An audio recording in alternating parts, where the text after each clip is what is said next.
Bagi pelamar yang telah melakukan cetak kartu ujian, harap untuk melakukan cetak ulang pada tanggal 5 November 2023. 5 hal yang harus kita ketahui dan harus kita pahami agar dalam pelaksanaan seleksi kompetensi berjalan dengan lancar.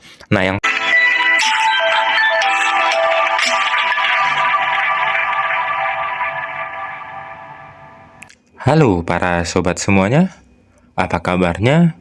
Semoga kita dalam keadaan sehat dan tetap semangat dan tetap dukung channel ini, channel Sobat Beken, belajar keren, berita keren seputar pendidikan. Nah, merujuk dari penyesuaian jadwal pelaksanaan seleksi CSN tahun anggaran 2023 yang diedarkan oleh BKN Badan Kepegawaian Negara per tanggal 9 Oktober 2023. Nah, kalau kita lihat jadwal penerimaan calon ASN khususnya P3K, kita sampai kepada penjadwalan seleksi kompetensi itu tanggal 1 sampai dengan 4 November 2023. Lalu pengumuman daftar peserta, waktu dan tempat seleksi kompetensi, tanggal atau terjadwal itu tanggal 5 sampai dengan 8 November 2023. Pelaksanaan seleksi kompetensi itu dimulai dari tanggal 10 November sampai dengan 4 Desember 2023. Dan dilanjut pelaksanaan seleksi kompetensi teknis tambahan 15 November sampai dengan 6 Desember 2023. Lalu pengolahan nilai seleksi kompetensi dimulai dari tanggal 30 November sampai dengan 9 Desember 2023. Dan pada akhirnya, usul penetapan NIP3K 15 Januari sampai dengan 13 Februari 2024. Nah, ini kita lihat di surat edaran BKN, penyesuaian jadwal penerimaan pegawai pemerintah dengan perjanjian kerja tahun anggaran 2023. Nah, jika kita lihat di resume pendaftaran CSN atau SSCSN, nah, tampilannya seperti ini, masih kepada pencetakan kartu ujian dimulai tanggal 5 November 2023. Bagi pelamar yang telah melakukan cetak kartu ujian, harap untuk melakukan cetak ulang pada tanggal 5 November 2023. Nah, di sini kita diingatkan pencetakan kartu ujian dimulai tanggal 5 November 2023. Jika sebelumnya kita sudah mencetak kartu ujian, maka diharapkan cetak ulang pada tanggal atau dimulai pada tanggal 5 November 2023. Nah, masih seperti itu tampilan daripada resume pendaftaran CSN kita. Nah, merujuk dari kedua hal tersebut, nah, yang kita bagikan adalah 5 hal yang perlu diketahui oleh peserta CPNS dan P3K jelang tahap seleksi kompetensi.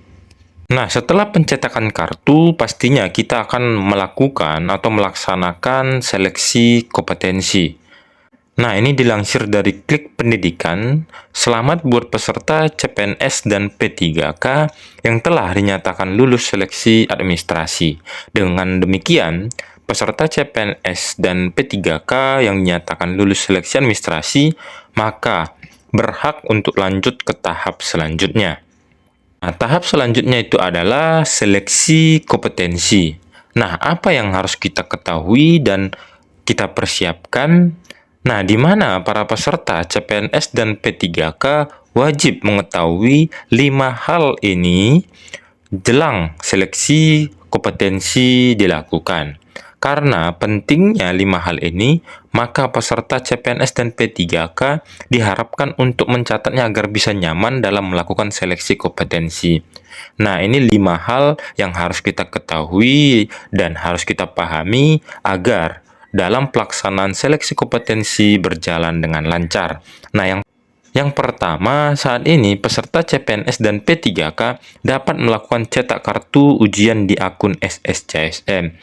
Nah, hal yang pertama yang harus kita lakukan adalah jangan lupa untuk mencetak kartu ujian kita di akun SSCSN kita dimulai dari tanggal 5 November seperti pada resume pendaftaran yang sudah diberikan sebelumnya.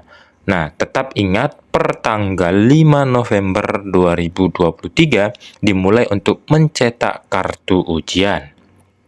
Yang kedua, jadwal dan lokasi ujian peserta dapat dilihat di dalam kartu ujian, tetapi tetap lakukan pengecekan di akun instansi tempat kalian mendaftar. Nah, yang kedua ini, setelah kita mencetak kartu ujian, maka diketahuilah di mana jadwal dan lokasi ujian kita dalam seleksi kompetensi. Akan tetapi, bisa juga kita cek di akun instansi tempat kita mendaftar. Misalnya tadi kita adalah Kementerian Kesehatan, kita bisa melakukan pengecekan secara berkala di website resmi Kementerian Kesehatan. Pastinya pemberitahuan untuk jadwal dan lokasi ujian dalam seleksi kompetensi sudah terdaftar atau terdata di website tersebut. Yang selanjutnya adalah outfit ujian yang diperkenakan berupa kemeja putih, celana atau rok hitam.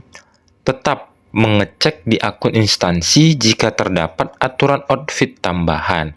Nah, maksudnya di sini adalah seragam atau pakaian yang harus kita pakai dalam seleksi kompetensi atau ujian. Biasanya itu berupa kemeja putih, lalu celana berwarna hitam atau rok berwarna hitam untuk perempuan, tetapi bisa kita lihat di akun instansi yang kita lamar jika terdapat aturan tambahan dalam seragam atau pakaian yang kita pakai dalam seleksi kompetensi. Misalnya harus memakai sepatu, dan apakah harus kemeja putih dengan lengan panjang. Lalu selanjutnya, pada saat mengikuti seleksi kompetensi, peserta CPNS dan P3K wajib membawa kartu ujian, KTP, dan alat tulis. Nah, ini yang terpenting, data-data kita dalam atau pada saat mengikuti seleksi kompetensi. Misalnya membawa kartu ujian, KTP, dan alat tulis. Nah, ini harus kita persiapkan sebelum hari H kita ujian atau seleksi kompetensi agar tidak ketinggalan. Nah, sekali lagi seperti membawa kartu ujian, KTP, dan alat tulis. Selanjutnya, peserta CPNS dan P3K wajib hadir 2 jam sebelum sesi jadwal seleksi kompetensi dimulai. Nah, seperti biasanya itu ada pemberitahuan dari setiap instansi bahwasanya kita atau teman-teman sekalian harus hadir 2 jam sebelum sesi jadwal seleksi kompetensi dimulai atau sesuai dengan instansi yang kita lamar masing-masing. Misalnya, apakah 1 jam atau 2 jam sebelum sesi jadwal seleksi kompetensi agar ada persiapan, atau jika tertinggal sesuatu, misalnya data-data kita, maka masih ada waktu untuk mempersiapkan data-data kita yang ketinggalan tersebut. Dengan persiapan yang baik, dengan persiapan yang bagus, maka kita akan siap juga untuk ujian. Dan bagi teman-teman yang lulus dan akan menghadapi seleksi kompetensi, semoga di tahun 2023 ini menjadi ASN, baik itu PNS maupun P3K. Semoga berhasil dan tetap semangat, tetap belajar, dan jangan lupa untuk berdoa. Nah, itulah dia 5 hal yang harus teman-teman persiapkan atau para Bapak Ibu peserta CPNS dan P3K. Dan jangan lupa juga baca persyaratan sesuai dengan instansi yang kita lamar. Semoga bermanfaat. Sekali lagi, semoga kita lulus di tahun 2023 ini. Dan jangan lupa tetap dukung channel ini agar semakin semangat untuk berbagi info-info lainnya. See you next video.